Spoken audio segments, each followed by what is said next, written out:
Okay, so for our training this week, we're going to talk about a topic that just really is just riveting. Okay, it's like super keeps you on the edge of your seat. It's crazy, right? No, it's cyber liability. Okay, cyber liability, you're going, what are you talking about, right? Well, these are the things that as you have a business or a WordPress website, something you need to be considering is what is your liability in the event that you get hacked? And is cyber insurance right for you? Okay, so we're going to talk about three things you need to consider to determine if cyber insurance is right for your WordPress entrepreneurs.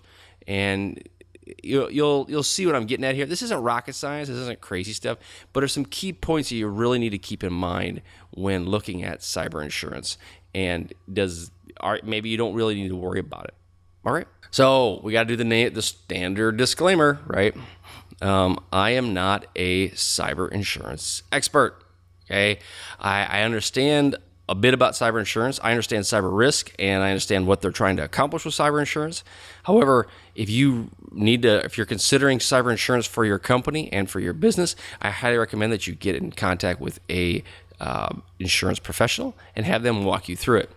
The questions that I'm going to be posing to you and some of the things that I'm going to be saying will be very beneficial with that conversation that you have with that cyber insurance professional. It's just something to kind of keep you educated. But again, disclaimer, talk to somebody who is an insurance expert before you make any decisions based on cyber insurance. All right, so let's get into it. First, let's just go into a definition of what is it. It's an insurance product used to protect businesses and individual users from internet-based risks, and more generally from risks relating to information technology, infrastructure, and activities.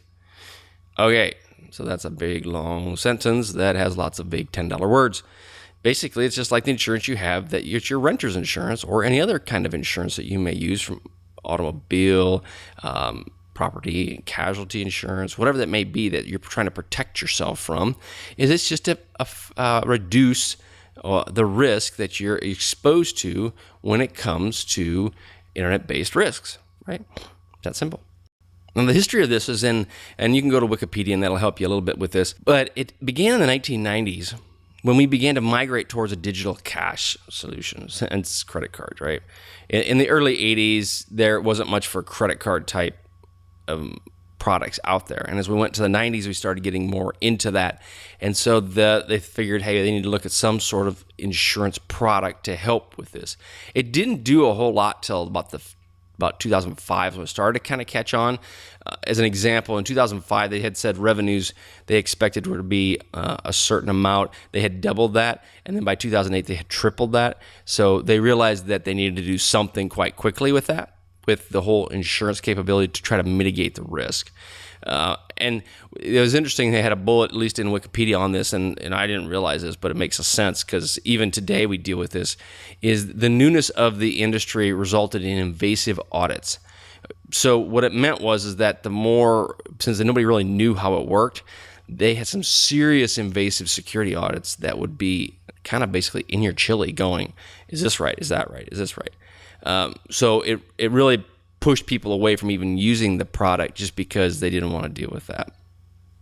So now there's some different types of cyber insurance, and we're going to talk about first-party risk and third-party risk.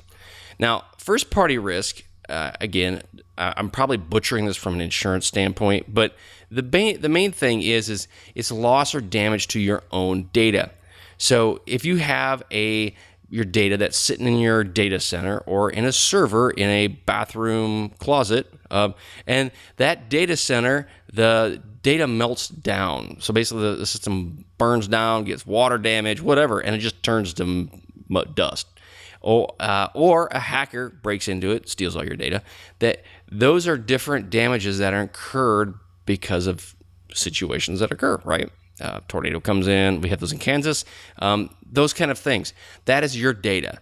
And so there's some protections with your first party risk to protect against if it's just your data. Now, the thing I look at, if it's just your data, well, okay, if you have backups, then you should be all right, right? If not, what is insurance really going to do for you other than maybe placate a little bit of your stupidity that you didn't have backups? Sorry. But basically is that it's rare. And one thing we need to understand is that because we are so interconnected, if it's just only first-party risk, that's very rare because we are so interconnected. In most cases, at least from a corporate standpoint, you have all kinds of people connecting into you. From a standpoint of your own specific business, it may be limited if you're just a WordPress entrepreneur that just has a one situation where one product is all you offer. Then you might be okay. But odds are high you probably have multiple businesses that you're serving. So therefore, you need to consider probably third-party risk. And this is liability to clients, government, or regulatory entities. So basically, as an example I have on my training is that your SAP, it's your solution that everything goes into. So it's got all your payroll, it's got all those great things, was hacked. Let's just say that. But an SAP is a situation where you have all kinds of information that is stored in this SAP system. So it's not just your data, it's your partner's data. Or if you're a WordPress entrepreneur that has plenty of sites that you're working with, and those sites, your multiple clients, well, now you get hacked. Well, so now your client's data potentially is at risk as well. So most cyber policies will offer a combination of traditional liability coverage and this new cyber coverage. So that's to help mitigate some of this third-party risk. And we'll get into this third-party risk where it's going to be interesting to see where this goes in the future and how you need to put things like these cybersecurity policies in place to protect you and your customers' data.